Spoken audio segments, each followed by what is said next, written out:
We want to name just a few of the most important aspects of your life. And we want to call your attention to something that really is important. These may or may not be in order of importance.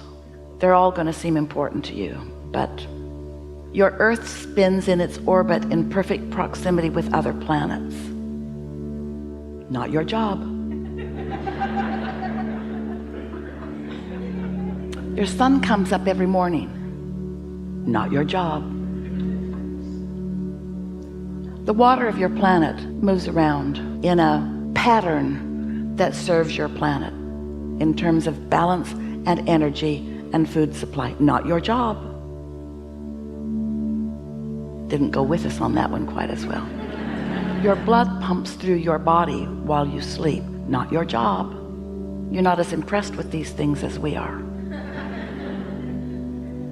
We want you to begin putting, for a little while, everything that is important to you in the category of not your job, meaning not your action-oriented job. We want you to understand that there is a broader perspective that is moving things and keeping things in balance, and that the population of your planet is something that is tended to from non-physical consciousness perspective.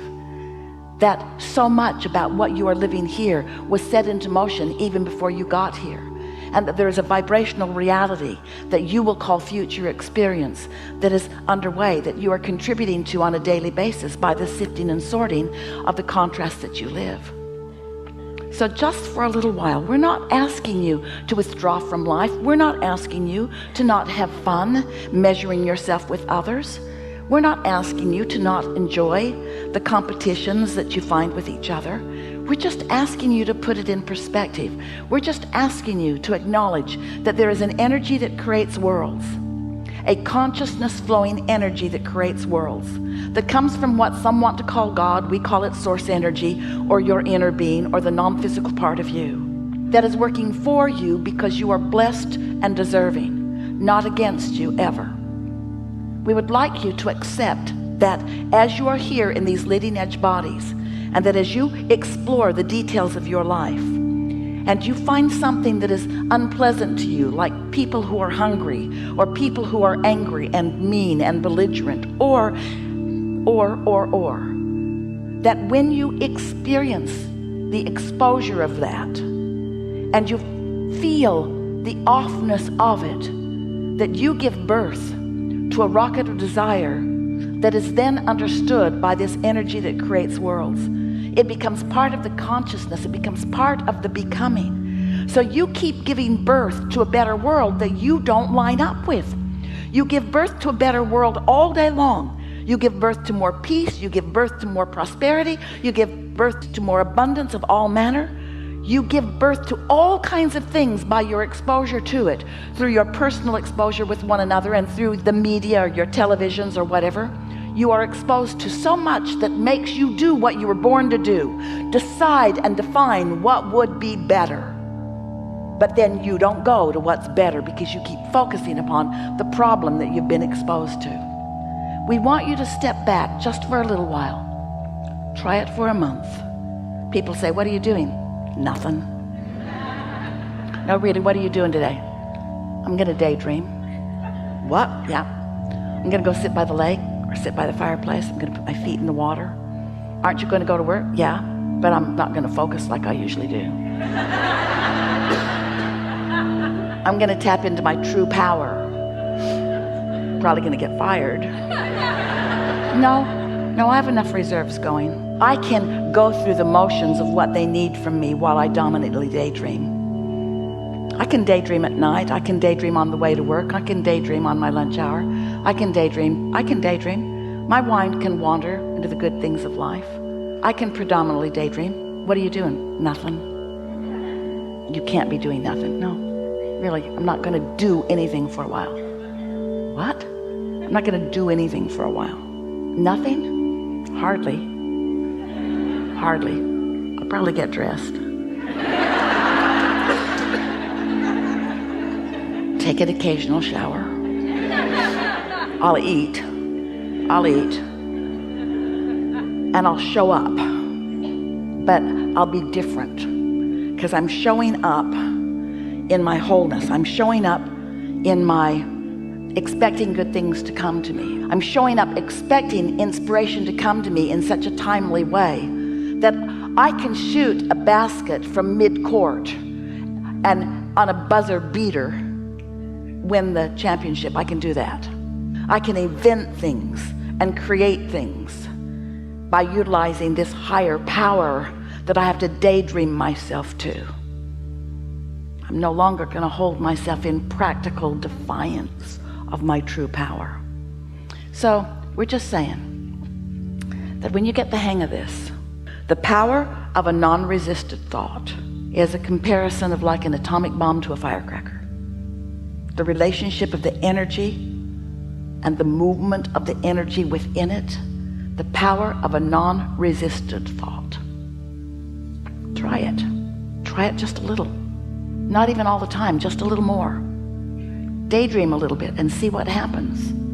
Let your mind wander, or think about when your mind did wander and what it produced. Esther was waiting for her plane at the airport on her way to here. And she was in the Delta Lounge and just got a really strong impulse to go to her gate. And she looked and she thought, it's an hour early. I should stay here because less people, more food, comfortable chair. I should stay here. But the impulse to go was really strong. A good feeling impulse, like something better awaits you somewhere else. That feeling? Her practical mind couldn't figure it out because nobody wants to be at the gate instead of the first class lounge. But Esther did, was strong. So she went down to the gate, found a seat, saw that her flight was on the board. It was the next flight coming. There was an airplane still there and another one still coming. So she was there really early. And then she thought, I should have a drink of water. My breath might be bad. And she thought, I should eat a breath mint. My breath might be bad. And then she thought, I should stand up. And then she thought, I should go over there. So she's just following these unimportant seeming impulses. And a woman turned around and said, Esther, oh my God, I knew I would meet you someday. I didn't know where or when. Esther said, me neither. All I know is that for the last hour, you've been calling me right here. You've been calling me right here, and see, my breath's good.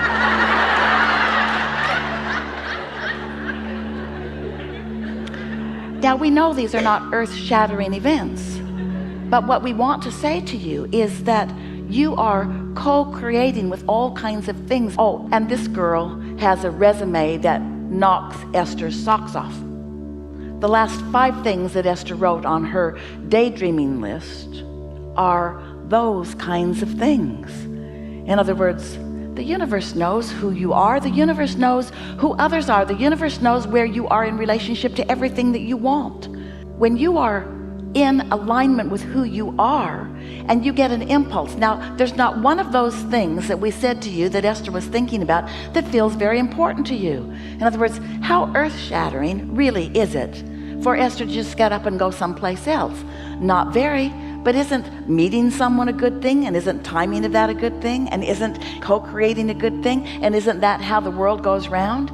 Isn't everything about co-creating? Isn't everything about that? You see what we're getting at?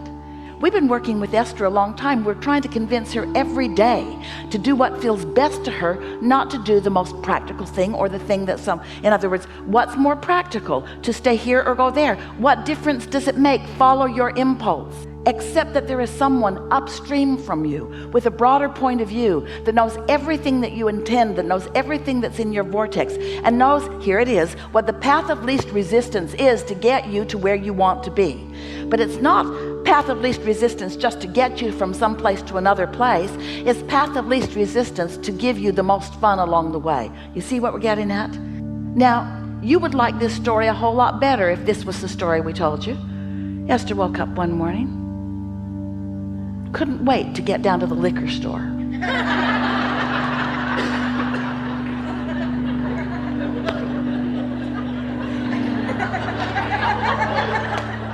That's where she buys her water and milk. But on this particular morning, she got up, she couldn't wait to get there, and she bought a lottery ticket and she won $10 million. No, she didn't, but you would like that story better.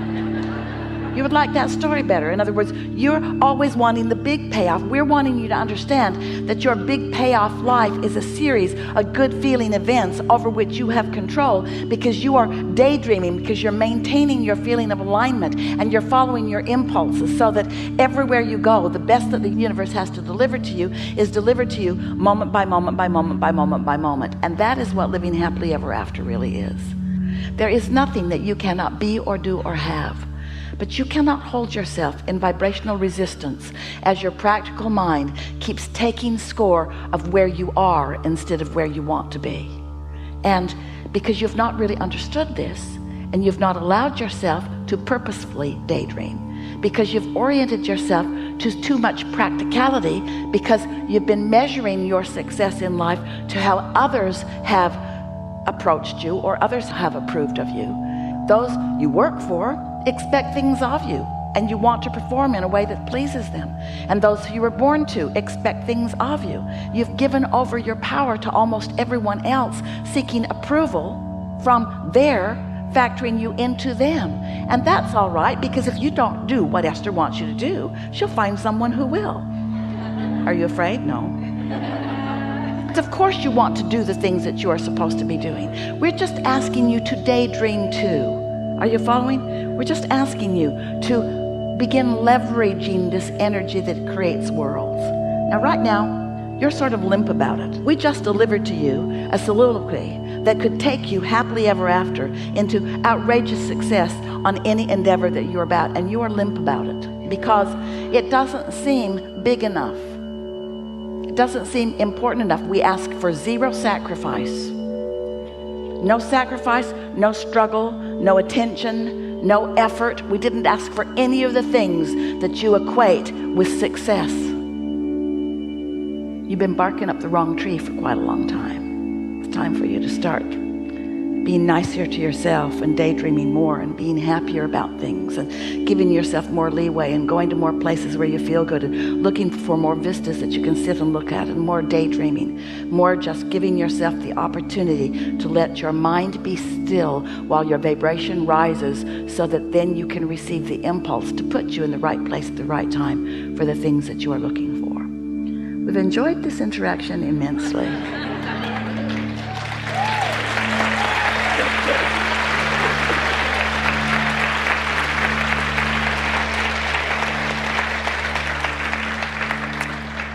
So now we want to visit with you about what matters to you, and we are not guiding you away from the nitty-gritty of your life, but we are giving you a sort of advanced announcement that while the nitty-gritty of your life is something worth talking about, and we'll help you shift energy on anything that's important to you, we're also going to ask you to reach with us for a sort of overview. We'll shoot off firecrackers with you here all day long. We will, if that's what you want.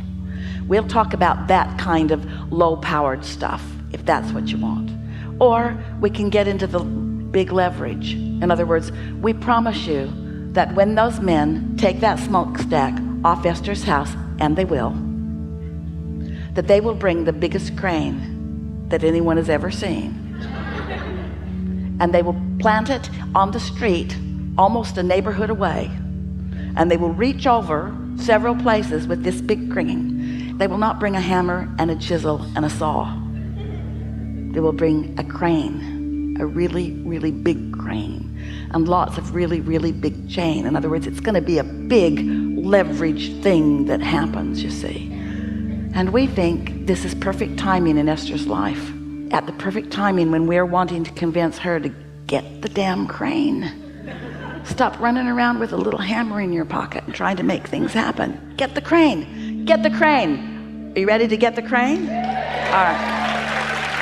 So, here we go. It's going to be a really good day. You're going to like how this unfolds. We like it already. Begin right there.